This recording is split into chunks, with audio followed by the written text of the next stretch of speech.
So when you say you want them to be involved, how much of their involvement allows them to dictate the result? Are you giving them so much involvement that you're almost just becoming their hands?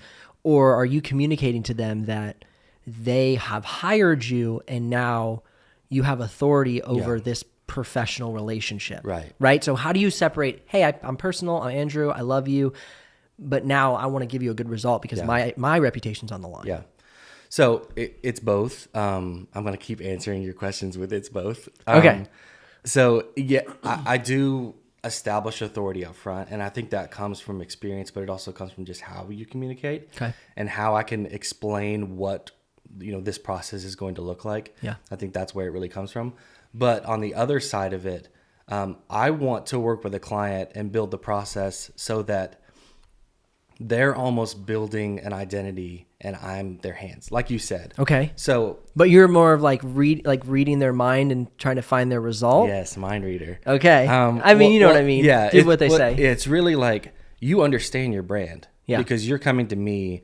And that's not always the case. Sometimes it's a startup where we're like, we don't know how we want to communicate. We don't know tone of voice. Those we are don't know the things like that. best clients. Right. They don't know anything that they want. and for that, it is a little bit different process. But most of the work that I do is with people that they're very, like I was telling you before, they're very passionate about what they do. Yeah. They know where they want to be. They know what the brand is, how it needs to feel, but they don't know how to articulate that visually. And so what that means for me is building a relationship and, without saying this directly, saying you can do this work and I will design it on a computer and show you what it looks like visually.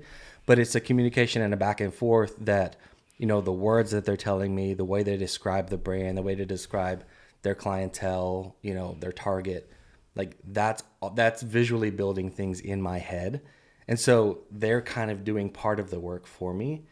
But that is my process, is being very collaborative, because I want them to feel like they have a personal stake in the actual creation of the visual identity, rather than, obviously they have a personal stake in the brand itself, but for them to say I was a part of the process of the logo and I know exactly why we did every little thing here, because there was back and forth communication, and a lot of communication from my end as far as when I deliver concepts, explaining every little detail, explaining why we made these decisions, and then echoing back to conversations we had, and they're like, oh yeah, that was my idea, or whatever. Oh man, so you're positioning yourself as the expert, but you're still allowing them to see how they are shaping the idea through their vision. Yeah.